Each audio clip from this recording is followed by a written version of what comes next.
Should the Mavericks build around Cooper Flagg? Not today, not yesterday, but right now. Plus, our All-City NBA reporter, Tim Cato, National Tim Alert, will join us on the program. All that and more coming up next on the DLLS Mavs podcast.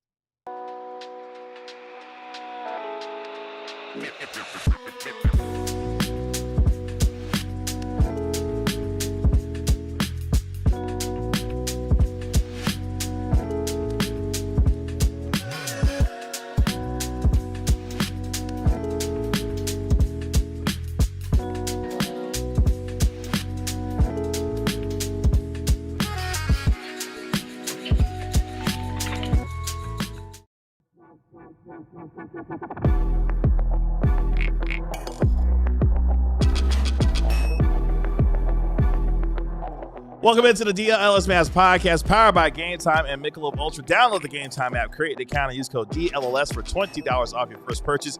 And Michelob Ultra, official beer sponsor of the NBA. Kevin Gray, alongside our DLLS Mavs beat writer, Ron Harrod Jr., and a very locked-in DLLS Mavs analyst, Bobby Carella. We are DLLS Mavs, your favorite guys, covering your favorite team every single day. Is it time for the Mavericks to build around Cooper Flagg right now? We'll discuss that. Plus, National Tim Alerts. Our guy, Tim Cato, All-City NBA national reporter, going to be joining us. And our guy, Marc Stein, will join us later on in the show as we dial up the Stein line on this wonderful Wednesday, 7 days away from Christmas Eve. Ron, how we feeling? Feeling good. Feeling the holiday spirit. Bobby, how we feeling? Feeling pretty good, Kevin. Feeling pretty good. I wish time moved a little slower. Just a little slower? Just a little slower. Are you ready for Christmas? Are you prepared for Christmas? Have you done your shopping for your loved ones and everything else? My family we don't really do gifts. Okay. We just don't really do it. Y'all just spend the time together. Yeah. Okay. All right. Well, we are getting, so normally the Mavs have played on Christmas now for 5 or 6 years in a row or something. Oh, really? And so usually on Christmas Day, I've been away from the family. It will be again this year, but this year we're getting together on Christmas Eve. Nice. So I will be able to partake in some festivities with the nuclear family. Very nice. And my nephews. Oh, that's right, because you're an uncle now. Yep. How about that? Uncle Bobby. Big Unc. None of them really have any understanding of what Christmas is, though. Oh, that's what Unc's for. Yeah, I mean, 2 of them are 5 months old or something. Oh, wow. Yeah, that's amazing. They just know that. Oh, wow. Is that what Pretty it is? much, yeah. Throw up and laughing. Yeah. It's not much else to do. I mean, that's pretty much what we do. I There mean, you go. That's touche. just word vomit and some giggling. Yeah. Good point.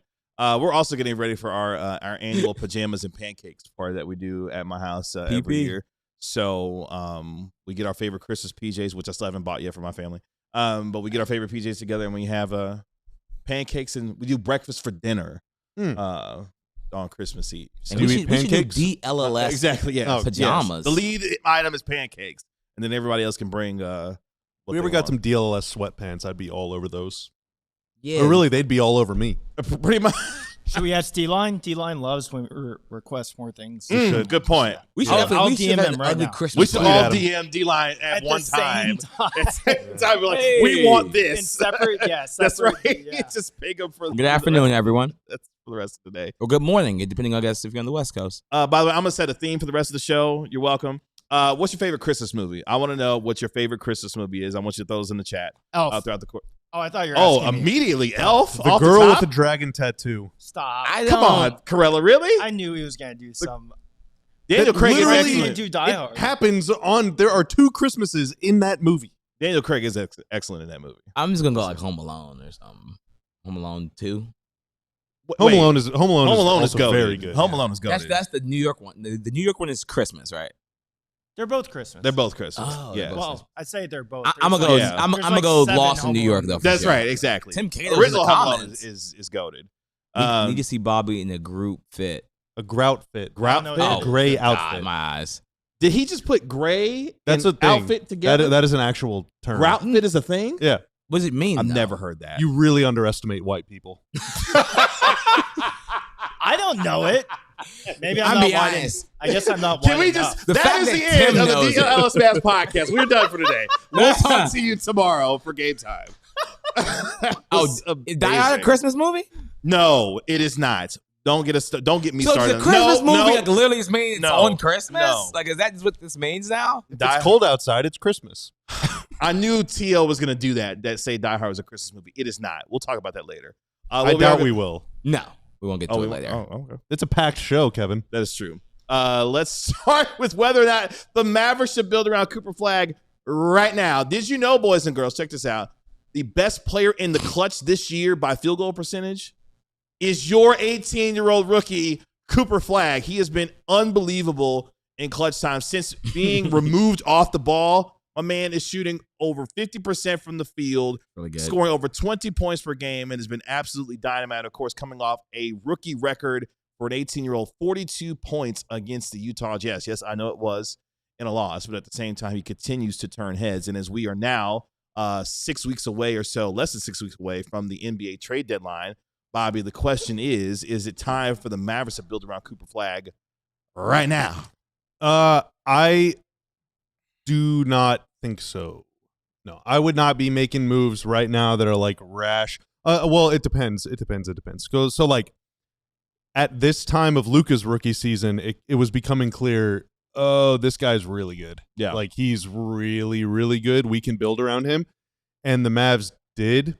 They traded a ton of expiring contracts and multiple first-round picks and their prospect, Dennis Smith Jr., for KP. And it kind of worked, but they didn't make a conference final until they traded KP again or less. So I would not be in a rush to like shove all my chips to the center of the table and say, let's go all in on this guy. I still think you need to be prudent. You're not in a real rush necessarily. But, you know, kind of unlike the rookie Luka Mavs, you know, the Mavs traded their future picks for KP. The Mavs have already traded all their future picks. So, like, the Mavs have no reason to stink beyond this season. So, it's again, you're in this, like, in-between no man's land of, like, well, we don't want to be good now necessarily, but we also don't want to be bad tomorrow. So, it's tough. But I'm not, like, again, I'm not taking, like we talked about yesterday, I'm not taking the first deal for AD just to get off of his salary to try and optimize around Coop. I mean, I'm only making smart, good moves. You know what the irony of that whole scenario is? One of the teams that's been rumored to be in the Anthony Davis sweepstakes is the Atlanta Hawks. The idea that Kristaps Porzingis could find himself back in a Mavericks uniform with a brand new Mavericks rookie. Do we know the illness he has? Yes, POTS. Yes. POTS. Yes. See what that means, everyone. It seems very tough to deal with, and I'm not going to pronounce how to actually say it. So. It sucks. But that would be some very ironic situation for Kristaps Porzingis to wind up back in Dallas. And I tend to agree with you. The idea is that, number one, you're not in a position with a lot of draft capital moving forward after your 2026 first-round pick that you have coming up. And also, you're in a little bit of a financial quagmire as it is, being a second apron team and also trying to figure out what the futures of Anthony Davis, Kyrie Irving, and others look like, given the timeline that you have now been presented with a guy in Cooper Flagg that has been fantastic. In fact, as you can see on the screen, you could tell, you can see what kind of financial situation the Mavericks are in right now, especially with some of the notable contracts that they have, particularly, you know, Anthony Davis and the massive salary that he is dealing with right now on the first year of a 3-year, $175 million contract extension. Brandon Williams, what his contract will look like as you get to what is January 7th, where his contract is partially guaranteed right now. Will D'Angelo Russell be a part of this team? So I think the lessons to be learned, given the assets that you have from the scenario that Bobby discussed, is prudence and patience may be the best way to go, given how if you try to speed this up, it may not work out the way that you necessarily wanted to. Yeah, I'd personally say no, it's not time now to build around Cooper Flagg. I do think it's time, I guess, now to like get off of some of the contracts to prepare yourself to build around Cooper Flagg in, let's say, 2 to 3 seasons. As in, hopefully the books are clean-ish by the 2027-2028 season. Like, yes, you don't own, you know, all the picks, and maybe the pick won't be high. We understand all that kind of things that revolve around the Dallas Mavericks. But you need to put yourself in position to be competing well for those kinds of seasons as Flagg is getting closer and closer to his peak. And maybe that means in some of these big trades, maybe you get back another young asset like a Asa Newell's I've seen, mocked to the Mavericks, or Khalil Ware from the Miami Heat. You pair these young under 23, let alone under 25, under 23-year-old players to match Flagg's timeline. Will these players be able to make a conference finals run at their 19-year-old and 21-year-old seasons? Of course not. So you won't be a contender now, but you're preparing yourself to kind of go all in 2027, 2028. So while I don't think it's time to build on Cooper Flagg now, you have to start doing the groundwork like yesterday. Well, you just don't know what kind of players are going to fit around Coop. Like you're still gathering data. He's played 20 games or something. It seems like he is best as kind of this off-ball wing, kind of this slashing, attacking wing, where it would be great to play with the point guard. Well, you kind of already got one of those in Nembhard, who's young, and then you have one that's going to go to the Hall of Fame pretty soon in Kyrie, who you also have not seen play with Coop yet. So that's one thing. It seems like he does well with shooters around him. Okay, I mean, like, PJ's been playing really well. Max Christie's been shooting really well. Najee's not really shooting that well, but Najee is attacking and playing kind of like Coop, and he's fit really well next to Coop. And then it seems like he does well with one big. Well, you already got one of those in AD. So, there's just like trading AD in particular is such a committal decision that is going to dictate how the next 5 to 10 years of Mavs basketball goes, really, depending on what you get back for him. And doing that without knowing totally what you're working with in Coop it's very rash to me. Whether it's a deconstructive trade or you're trading AD for some sort of configuration where you're getting a star back, you have no idea if that's going to fit with Coop because you don't know what you're dealing with in Coop yet. So it's just like I'm just not in a rush to do anything today.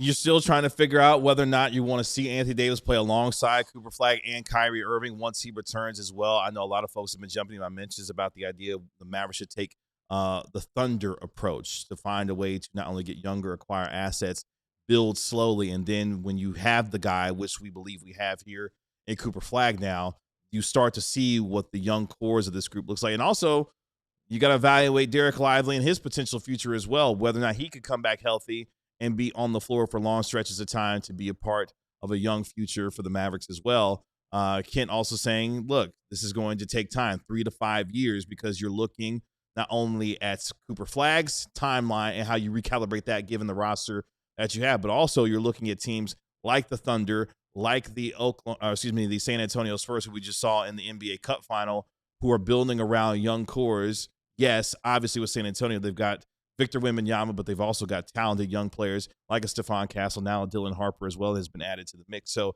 there's still some evaluation that has to be done, but the smoke will continue to be around this team as we get closer to the NBA trade deadline. The trade season is already open, and a number of players have already been in rumored conversations when it comes to whether or not teams around the league will want a Daniel Gafford and Anthony Davis, like Klay Thompson and others. So I think the decision will be presenting itself to the Mavericks, given what the next 10, 12 games looks like after the Mavericks have played 27 games or 10-17 and got a stretch here where things could improve or continue to go what they've been looking like so far. And I think by the time we get to, the beginning of 2026, a decision could be presenting itself on what the direction could look like. They need to get money off the books. Like, that's the number one thing. It's number one thing. Like, I'm prioritizing that over building around Coop. Your tax bill is huge next year. Mm-hmm. You're in the second apron, which is disgusting for a team that's probably not going to make the playoffs or maybe even the play-in this year. You cannot have that be the case. You have to allow yourself the opportunity and the flexibility and the agility to make moves once you do realize what you're working with in Coop, and once players become available. Seems like there's a lot of gridlock in the league right now that might not be the case next year, just because a lot of salaries coming off a lot of teams' books this year. So you want to be in the mix. What you don't want to do is be stuck on the sideline with nothing to work with, which is kind of how they are right now. But that's fine because there's no pressure to be good right now. You don't want to be in this situation 2 or 3 years from now whenever it's extension time for Coop, and if you haven't made the playoffs yet, things get a little awkward. Let's take our first break here on the DLLS Mavs podcast. When we come back, we welcome in our All-City NBA national reporter, Tim Cato. He'll be joining us next here on the DLLS Mavs podcast. Let's talk about game time. The Mavs don't play every single game at American Airlines Center. They hop all around the country. And if you want to follow them on the road, hey, maybe it's at a gym you've never been to before. You don't know what the sightlines are like. You don't know what's a good price, what's a bad price. You don't know where the best section is. You don't know where the visiting bench is. Well, you want to take the guesswork out of buying all of those tickets with Game Time with their all-in pricing. You know exactly what you're going to pay before you get to the checkout screen. It's also going to show you the best deals in every section in the arena, so you can know if you're paying a good price or if you're getting ripped off. They also give you a panoramic view from every single seat in the gym, so you know exactly what the view will be like. You know what you're going to be seeing. It's fantastic. There's going to be no surprises. So download Game Time today. Use promo code DLLS whenever you make your first purchase. You will save $20 off of those seats. Again, tap Ticket Go on Game Time. Use promo code DLLS. Gentlemen, what time is it? Game time. Roof.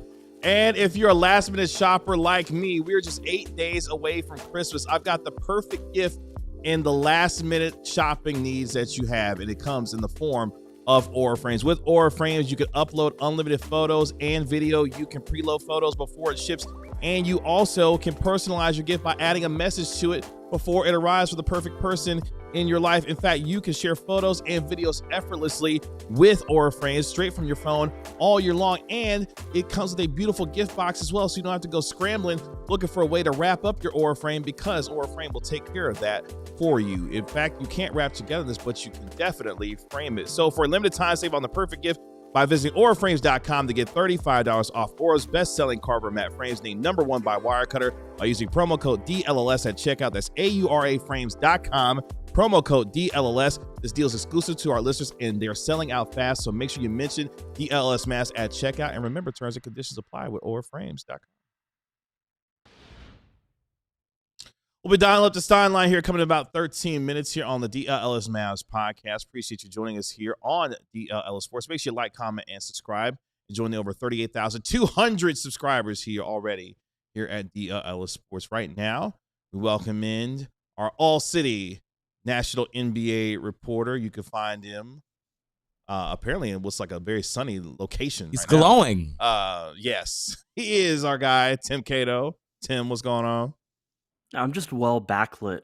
That's all there is to it. You're well backlit? Yeah. That back is lit. What are the vibes like in Club Cato today? Well, we got a story published on all platforms about Basketball Reference. We can talk about that for a little bit. Mostly here to talk Mavs, who it's what a predicament this trade deadline is going to be for them. I was talking to somebody in the NBA who works for an office, and they're just like, this would be a messy compilation of competing interests and just kind of a awkward trade market for Anthony Davis if this was a full-time front office. And this is really a situation where the interim front office is being put in a position where they have to either double down on themselves and the vision that they think the team should be going, or they have to kind of adjust and hope that they are going in the same direction as, a full-time general manager would be. And then on top of that, Patrick Dumont, the governing owner, has to, take all of that information in and all of that, all of those motivations, and then decide whether he is going to greenlight, anything that they decide to do. And, it's a very, very odd situation. The trade market, is not looking like it is going to be robust in the opening weeks. We'll see what happens by the time we get to February. But yeah, a lot of sympathy for even the podcasters, even DLLS, trying to figure out, okay, what is the right way for the Mavericks to go into the future? Because there are so many complications to it that it's hard to come up with like one specific answer that feels like this is the right path forward objectively without any doubt. Interestingly enough, as you were discussing the future and the ideas of what will the Mavericks look like, and we'll talk about this more with Marc Stein a little bit later on our show as well. Jason Kidd and the Mavericks, who had practice today, says that Anthony Davis is questionable tomorrow. with the left calf contusion. Brandon Williams is questionable as well with the right Achilles soreness that both of them missed the game against the Utah Jazz with. So the predicament not only is with the future, but obviously getting AD on the court for consistent stretches of time for even an evaluation to be had is an issue to even decide on what the potential in immediate future. Yeah, and it's unfair. Like, him being on the court doesn't raise his value, but him being off of it probably does lower it the longer stretches he's unable to, just put a few games together at a time. It's a no-win situation. I promise you, everybody knows who Anthony Davis is. If he goes out there and dominates for 5, 6, 7 straight games, that just redeems his value to, what it's been over the past few months. Whereas him not playing, it doesn't even lower his value. It almost kind of makes him, takes him out of the conversation, because other front offices are not looking at a player who can't even play, if he can't consistently get on the court and play consecutive games, even what motivations may exist around the league to go make that trade are fading. And it just goes to what front offices often do, which is, protection mode. If they cannot guarantee that Anthony Davis, is a player that they trade for and then he's going to be available, at the end of the day, yes, these guys take risk and they love taking risks, but it is tricky to make that risk with so little proof of concept over, really this entire calendar year. What is the vibe? I mean, I don't know. You can also just say I don't know, but what is the vibe around Clay and Gaff in particular? Clay gets off to a horrible start this season, but has been really good for what feels like 3 or 4 weeks now, maybe even a little longer than that. Daniel Gafford, meanwhile, Marc Stein insists that he is the guy that's drawing the most interest, and we've seen reports about the Pacers and about the Raptors and some other teams. But to my eyes, Gaff does not look like himself right now. Obviously, that ankle injury has just been destructive. What do you hear, or what do you know, or what do you think about the way the league views those two guys in particular? Yeah, my sense on Gafford is that if there was a sell high window, that has closed. That, yes, it helped when he had a pure point guard who just created stuff for him as easily as it did. And I think in a lot of ways, Daniel Gafford is kind of back to the value he had with Washington when Dallas traded for him, which is that he is, an A+ backup center in this league. I don't know if teams are looking at him as, if they don't have better options, like he can be a starter in those instances, but I think he's being evaluated in that way. That said, backup centers in the NBA are highly, highly, highly valuable and very much a coveted player type. And so, yes, I think there's interest in him. I don't have a good sense of Clay. I don't have a good sense of whether he just wants to stick this out and he's happy being here, or whether he would like a move. And I don't have a good sense of if there's teams that maybe not right now. Right now you look at the salary owed into next season and you think, pretty much all front offices are like, well, we don't really want to take on salary for him going into next year. If you get close to the deadline, it's possible that teams kind of feel, maybe especially Eastern Conference teams with the state of the conference, feel like any move might be the necessary move. So I could see the market rebounding, but I just don't have a good sense of it right now. What kind of is your sense as we move, we're less than 6 weeks away from the NBA trade deadline, about what this trade season could overall look like? Is it, hey, we're waiting for the Giannis domino to fall and then everything else will fall after that? Or are teams trying to decide whether or not to make moves regardless of whether or not Giannis gets moved at the deadline? You guys are burning out your Stein questions, and he's going to be the best possible resource on this. But it does seem like it's shaping up for a little bit more of a quiet, or maybe a slow burn trade deadline as we get closer. Giannis certainly is kind of a gum in the machine. That's absolutely true, but that's true most trade deadlines, and sometimes trades and moves and transactions still get worked around the edges because if every single deadline you are waiting for the one potential star. There's almost a star every single deadline that is kind of in this limbo state. So we'll see. And I'm going to be listening. I'm curious what Stein has to say about this as well. But it does seem like we're not going full throttle, nitrous in the gas tank from the 15th on. And I'm interested. So let's talk about the article a little bit as the journalist on the show. So wow, I just saw that. Tim used to do that to us whenever he was on the show. And I feel now like Lon's I'm already doing deja it. vu all over again. These guys told me verbatim they were not journalists. Mark, you and I are the journalists they told here. me to say that. They said they weren't journalists. Kevin and I are just some effing guys. No. All right. I'm told me they merely weren't a journalists, host. That's everybody. all. I'm merely a host. I literally just work here. That's fine. It's that's fine. cool. I just want to know. I'll leave. I'll go do something else. Yeah, I just want to know what Mark was Tim's Stearns' favorite video. nickname that he did. Oh my god. Journalists. Oh my God. Y'all. I can't. I'm too lazy to get up, so I'll just stick around here. I love how Tim's just like looking at this Oh, from Tim behind knows. the scenes. Tim knows. He started it. Oh, okay. He did exactly. All right, journalist. Sorry. I just wanted, like, for one, like, what was your favorite nickname that you found? Oh man. Honestly, like it surprised me how little the story ended up being about the actual nicknames, and much more was about the process of, in this story, it's up on alldls.com. It's up on, for all diehards to read, how Basketball Reference became the internet's leading resource for the NBA's most trivial subject, nicknames.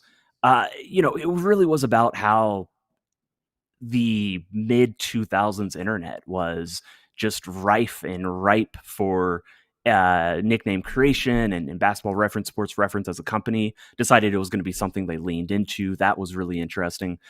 I asked Kelly Olynyk if he knew his one nickname on his player page, which it's Lunch Lady.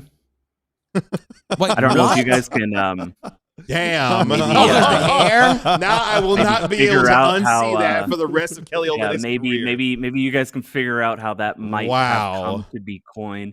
Kelly Olynyk had never heard of that one and seemed mildly offended. So sorry, Kelly. He low key is a hairnet short of being a lunch lady. You're probably right. It's official on your Basketball Reference page, so it's going to stick with you for the rest of time. He said he preferred the Clinic, spelled KYLK. He made that up. KYLNYC. So basically a play on his own name. So I enjoyed that. I enjoyed Monte Morris is the Count of Monte Assisto, referring to assist to turnover rate, which I believe was coined by Denver and the Denver fan base when he spent a year there. And that one is just that's a loaded one. That's loaded. We got to study the brain of whoever came up with that one. Yeah. Nicknames are just such an interesting thing. Like, I wonder if DNVR spawned Mr. Nugget by Aaron Gordon. They did. So that came from. So they call him Mr. Nugget. Yeah, that's what. Is he like? I'm assuming he's a fan favorite or something. Yeah, he's just known. So that means Who's Mr. Maverick? We have the power to create a nickname. Yeah, we do. I mean, it's obviously Dwight Powell. Which is what? DPZ. Mr. Maverick. He's Mr. Okay. Maverick? Oh, okay. I refer to Dwight Powell as president. He should be. You guys should take it. Yeah. You should take up this mantle as a show. Mr. Maverick. Just make sure to coin this. We should call him Dr. Maverick. He went to Stanford. Smart man. I like that. Smart man. Dr. Maverick. And he uses his head a lot. He does use his head a lot. Yes. Yeah, he does. Well, other players use it to his own detriment. This is slightly spoiling the story, but it ends on a note that, I was just on the phone talking to Mike Lynch at Basketball Reference, somebody at Basketball Reference who's kind of, his job is to manage and oversee these nicknames and kind of that part of the database. And, we were just swapping nicknames out. And I mentioned that Cooper Flagg, at the time that I talked to him, did not have any nicknames on his player page. And I offered up just in case he hadn't heard, and it's a huge world out there. It's easy to miss a nickname here and there. I offered up that the main event was the one that was. I also pitched him on Alley Coop for the record, but I told him the main event was probably the one that actually had traction, had actually kind of stuck with the fan base. And the story ends with the next day. It's on his page. So I guess I can take credit for that a little bit, but really just props to Basketball Reference and this very small niche, cult audience that they've built for nicknames, which they're just fun. Very like blog culture-ish, right? Oh, yeah. Yeah. Definitely like that 2014. The good old days. You're just on the internet, like going through all these You were like sites. 10 at the time, so don't even worry about it. I was 14. Well, there you go. Whenever you wasn't old enough. You wasn't 18.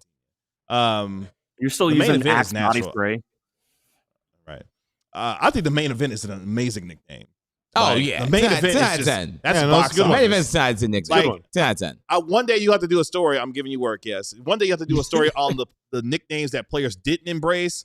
Like my favorite one all time that didn't get embraced was Kevin Durant and the Slim Reaper. Like that is one of the He goes most. by that sometimes, does he not? But like he Oh, for a yeah. long time was not feeling the Slim Reaper That's hard. nickname. I can't- KP with unicorn. Well, you know yeah, what's funny? unicorn. Never liked Yeah. And I know I'm pushing the segment. I'll keep this quick, but it's funny.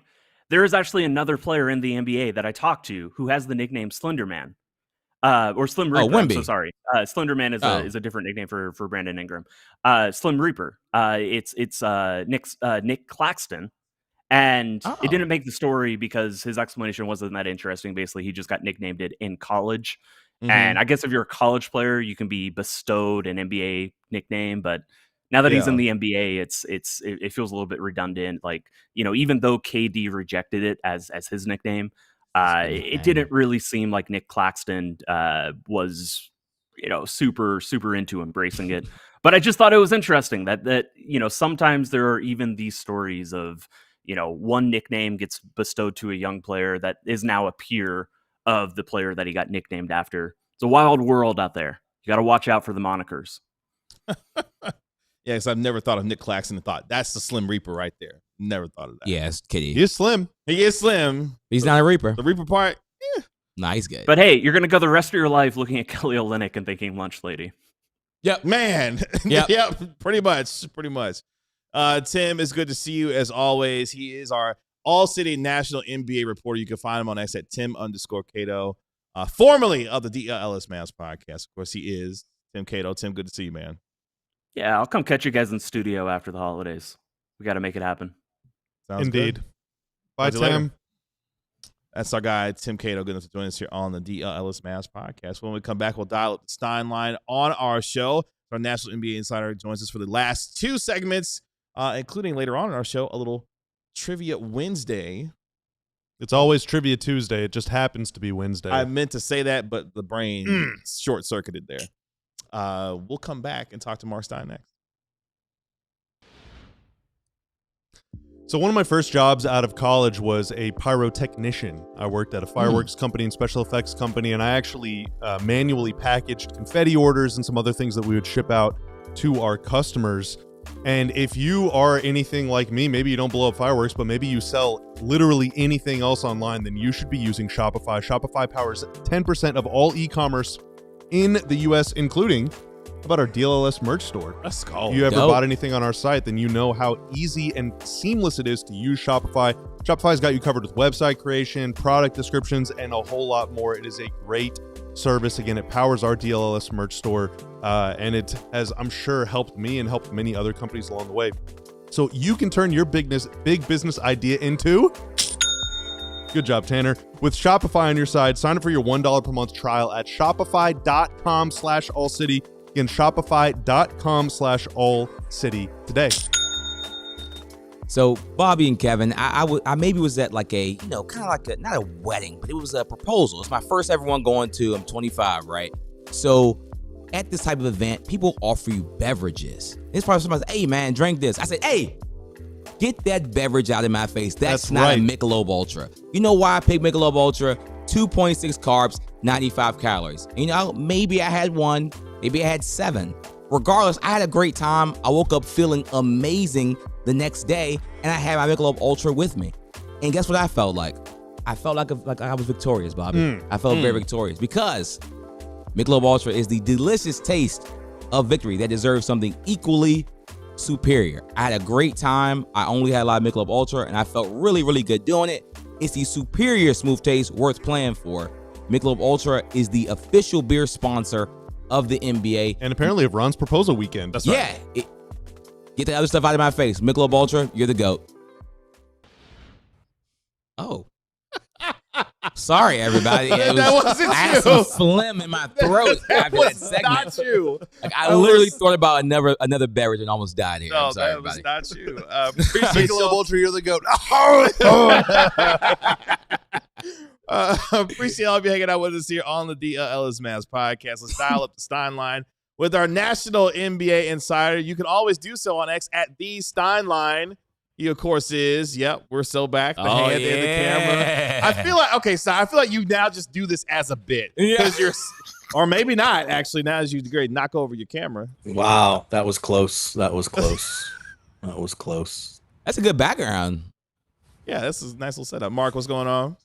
I got lots of issues with this show already. I'm not going to lie to you. I've been listening. I've been following. I have so many. I mean, yeah. I mean, first Well, of get all, him I off your can't. chest then. Go ahead and get him I off your can't- chest then.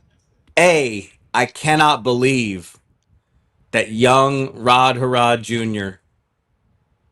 hit you guys with the Tim Cato, I'm a capital J journalist and you're That's not. right. That's right. That right. almost initially knocked my whole setup over earlier. You guys just didn't see it.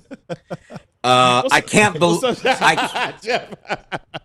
I can't believe you guys didn't ask National Tim about Danny Wolf being in the building the other night, and how did that not come up?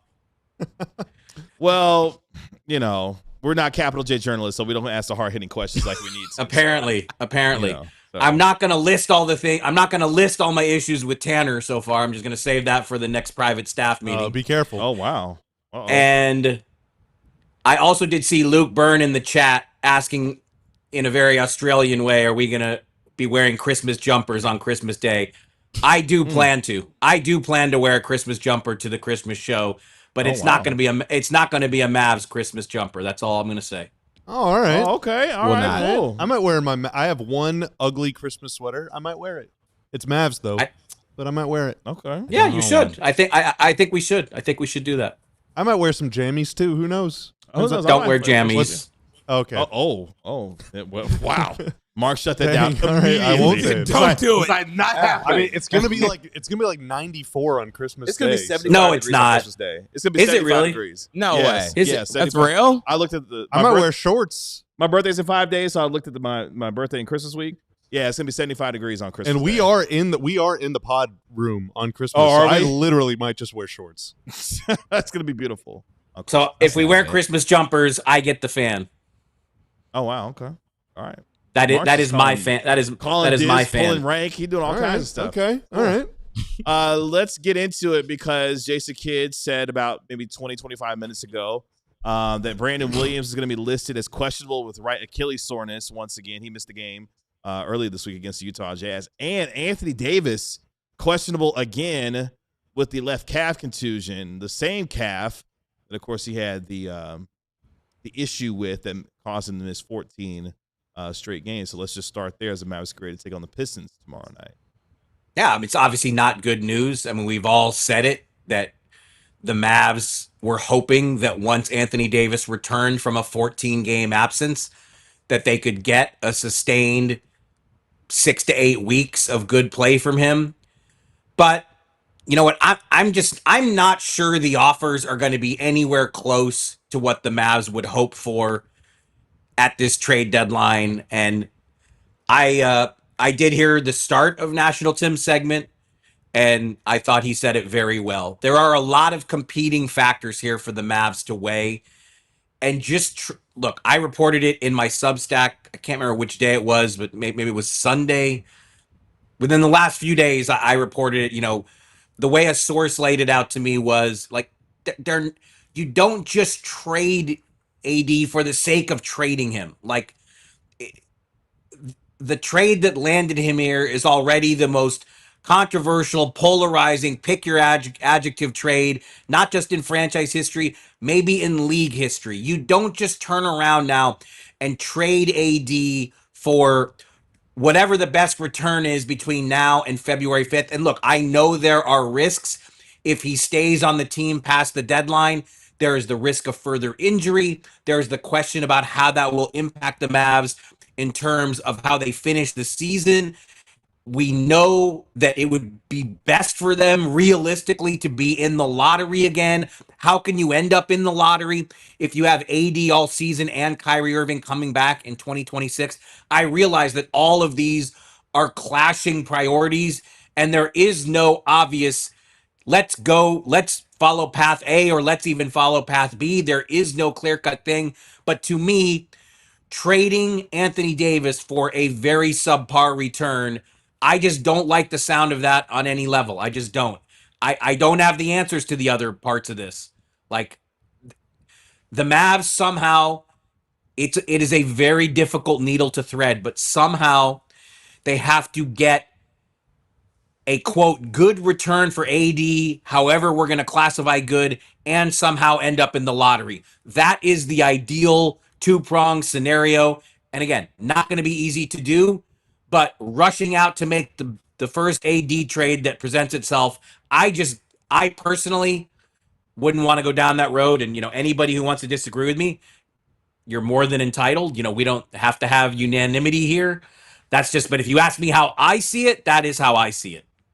So let me ask you this then. What is your best read or sense on what the Mavericks believe a good return would be for Anthony Davis?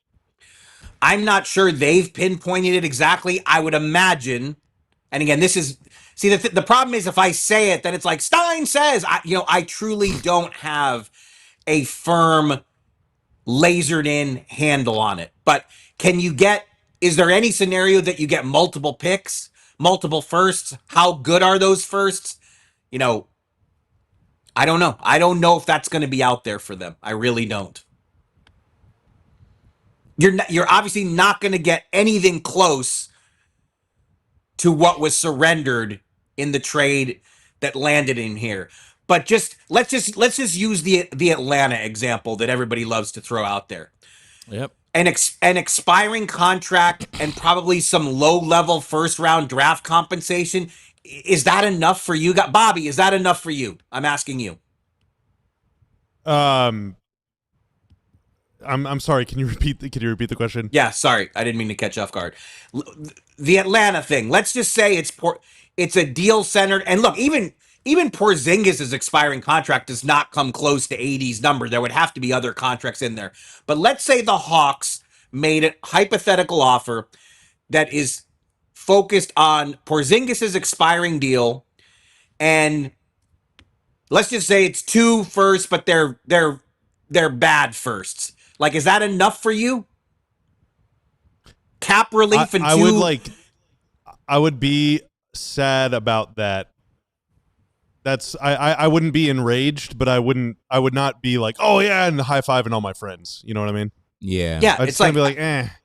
the Hawks have some wonderfully attractive players and draft picks in their cupboard. You're not getting any of that. You're not. Like, so that's the thing. I like, again, we don't know yet what the Mavs would classify as good. All what we do know is the offers to this point have not been close to attractive. Does that change between now and February 5th? Of course. Like we always say, February 5th is both creeping up on us quickly, but it's also still 6 weeks-ish away. So the market can change fast. We wrote about this on my Substack yesterday. Jake wrote this. And, it was a very good line that, when in last December, the Heat, Pat Riley was putting out statements saying, we will not trade Jimmy Butler. And the Warriors were not mentioned as a Jimmy Butler team. And what happened? A month later, Jimmy Butler was a Warrior. So things can change fast in January. But just trade AD no matter what discussion, like that approach, that thinking just boggles my mind. So to be clear, because I want to ask for clarification, because you said something that piqued my interest. Have there been offers for Anthony Davis I mean, discussions is a better way to term it. I mean, there's certainly interest. Toronto has definitely registered interest.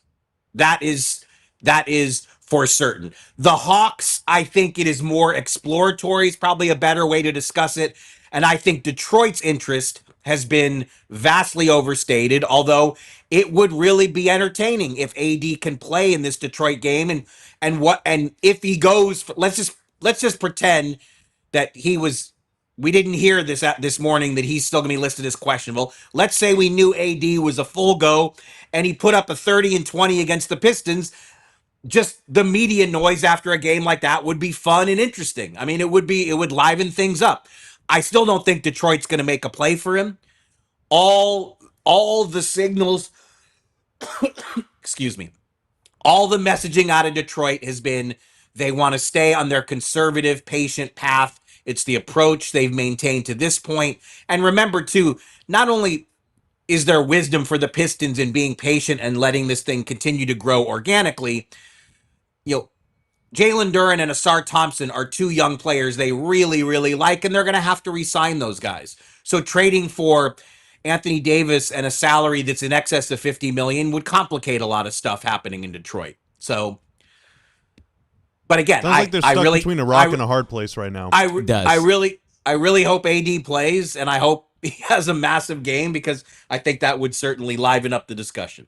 So I guess one of my questions is, because this kind of just been the feeling, I'm just reading a lot of stuff from Jake, yourself, and a bunch of other insiders. It feels like if a team is going to trade for Anthony Davis, it's going to be a team that's not a quote-unquote younger built team, like a team that Wemby isn't your star, or Cade Cunningham. It's going to be a team where maybe your star is Bam, a player that's maybe on his second or third deal in the league. Toronto with Brandon Ingram and Quickly and a bunch of players like that. It seems like those are the teams that likely are going to come after Anthony Davis. Do you get a feel that a team, an older team, quote unquote, and a team with maybe a 26 or older star is more likely to come after Davis than a young squad?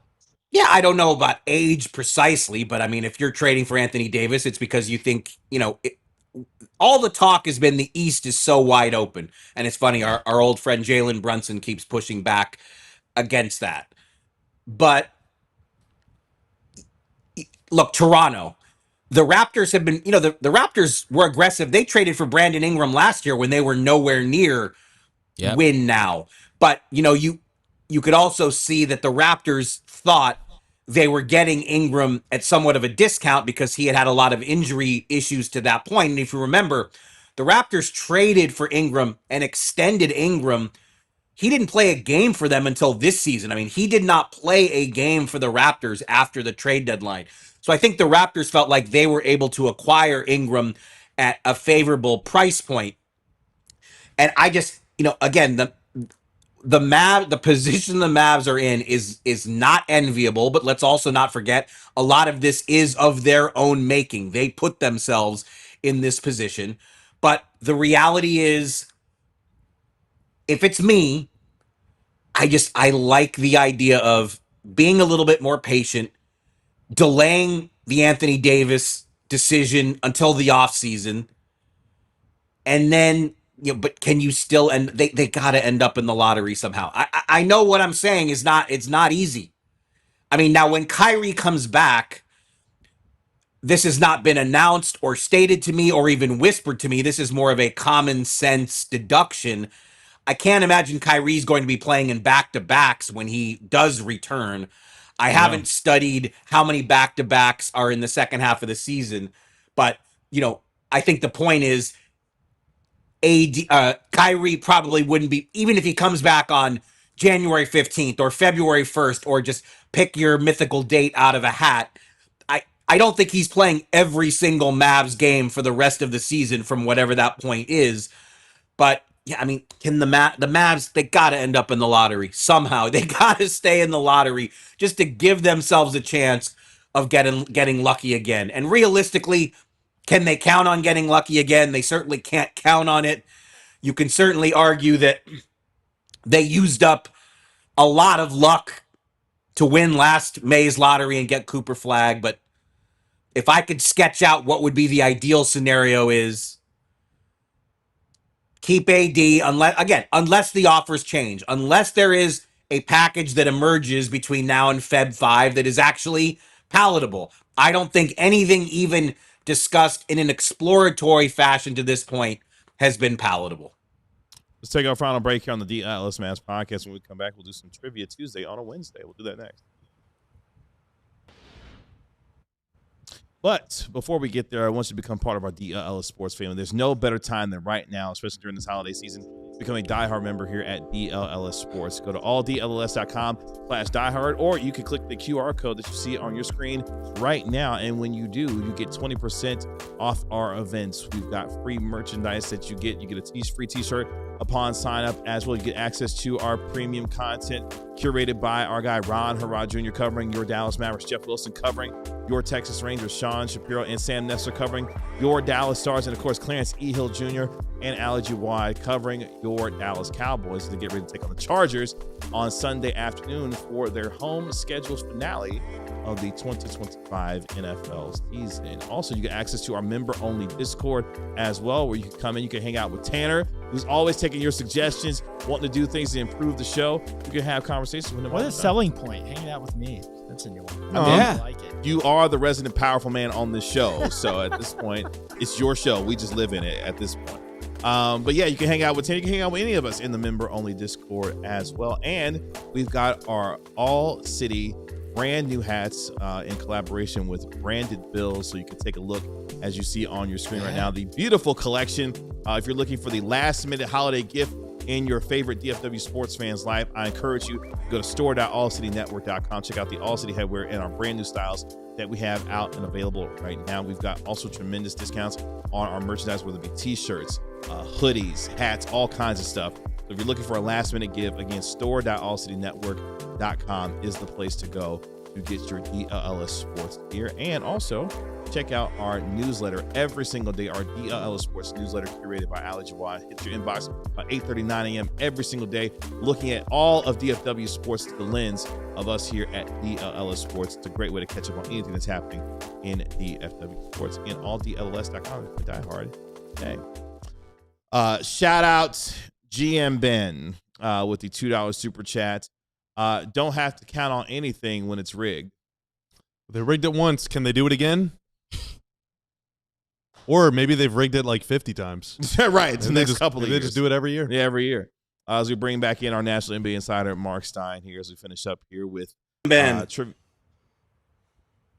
Sir? Was that a drop or was that real?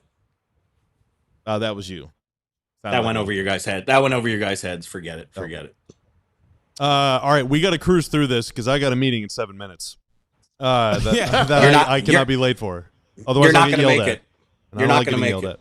No, I will walk off the set if I need to, Mark. Why? All right, it's Trivia Tuesday.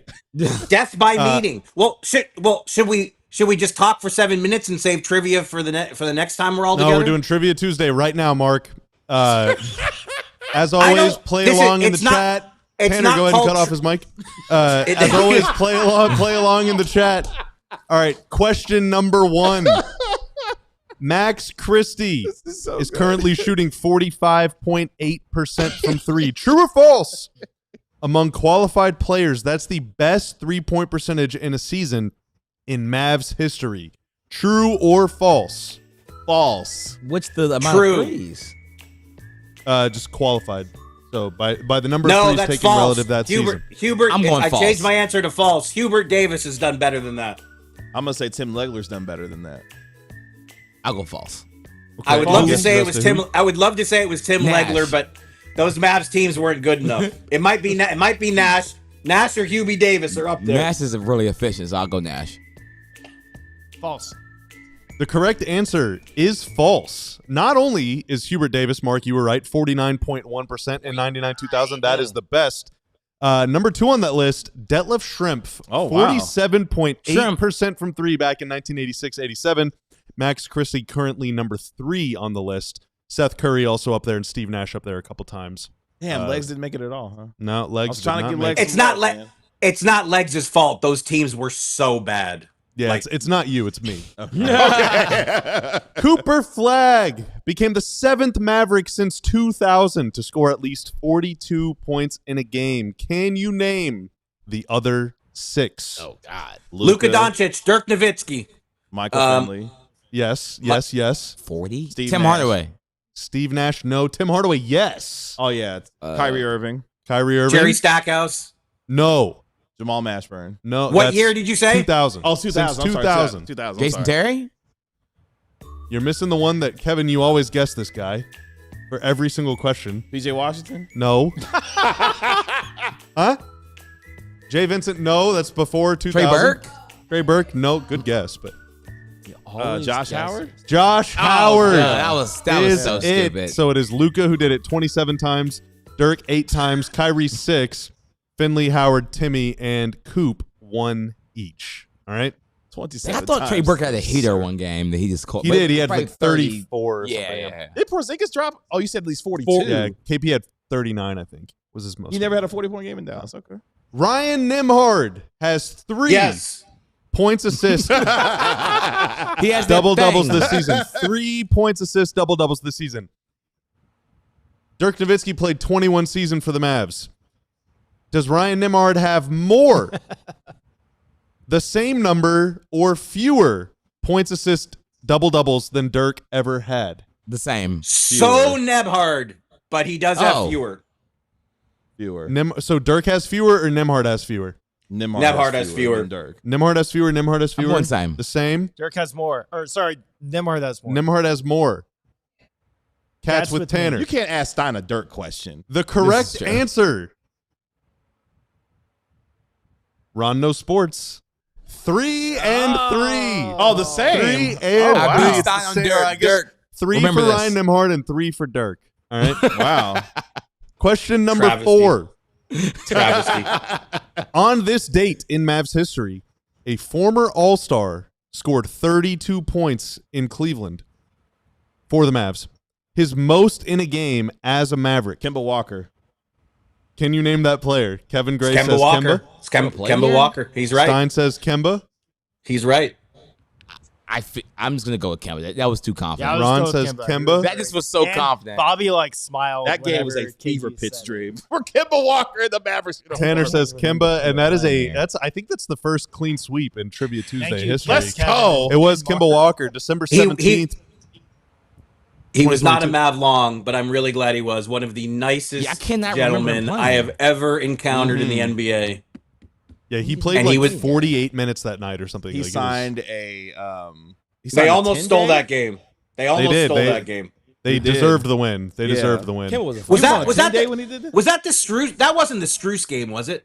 No, the No. Struce game was Oh, like the worst gosh, day of my no. life. We That don't was talk awful. about the Struce game. Yeah, we don't talk about that. That was 10 threes. Oh, All right, the final No, question. We're not having a Trivia Tuesday next week because it's all just post-game shows. So in the spirit of the Mavs playing on Christmas Day, 4 Dallas Mavericks have scored at least 30 points in a Christmas Day game. Can you name them? 4 Mavericks Luka have and scored Dirk. at least 30. Luka and Yeah, Dirk are Luka. two of them. Luka and Josh Dirk, Howard. yes. Kyrie. 2011. It was Kyrie 2011. did it, yes. Yeah, Kyrie did it. So there's only one more. One more. Who Kyrie did it? Who last did it? year. Who did it in Luka- 2011? Luka Was- did it a few was it- times, obviously. Who was on the 2011-12 who scored 30 Jason besides Kidd? Dirk? No way. No. Mark, I don't know if any Mavericks scored 30 points that season. And didn't they get drilled on that Christmas? Like Yes. They Nash? lost by a lot of points. Steve Yeah. Nash, no. Josh Howard, no. Josh Howard never played in a Christmas game for the Oh. Mavs. Don't tell me it was somebody random like Spencer Dinwiddie or something. It was not Spencer Dinwiddie. Michael Finley. It was not Oh. Michael Finley. That's a good guess. Stackhouse. It was not Jerry Stackhouse. Dwight Powell. All right, in the interest of oh, that's a great guess. Wow. In the interest of time, the correct answer, Monte. Christian Wood. Oh my I wasn't gosh. guessing that. I wasn't guessing We that. definitely need to go. We had a Christian Wood answer for a trivia That was question. a See, fun what and- game was that? What See, day what was was fun that? time? It was Christmas Day 2022. The Mavs scored Yeah. 51 points in the third quarter against the My Lakers. boy in that was game. so high on Christian Wood. Oh, What a I time. remember that. What a time that Oh, was. that was crazy. He was what was a good player. He was The solid. discourse I gotta- around I gotta Christian go- Wood was I one gotta- of the I gotta go largest too. I contributing gotta- factors to me deleting my Twitter account. Yep. Yeah. I gotta go shopping for some distressed garments for Ron for Christmas, and I will see you guys later. Bye, Mark. We'll talk to you tomorrow. See you. That'll do it for us here on the DLLS Mavs podcast. We will be back tomorrow as the Mavericks take on the Detroit Pistons. I forget what time tip-off is at the moment. Who knows? But 4 Tanner will p.m. have a actually. It's schedule an out. early game. We got a schedule. Bobby's out. late, Tip-off will be 10 minutes or 15 minutes after they say it is. That's and they're when still it's- Great prolonging point. it. Great point. Tanner, appreciate making us look good and sound good as always. Thank you, Dr. sir. Jen, you're right. That is our DLLS Mavs analyst, Yeah. Bobby I'm Krill. gonna get in That's so our much trouble. DLLS Mavs beat writer, Ron Haraj. I'm Kevin Gray. We are DLLS Mavs. Talk to you tomorrow. Y'all be good.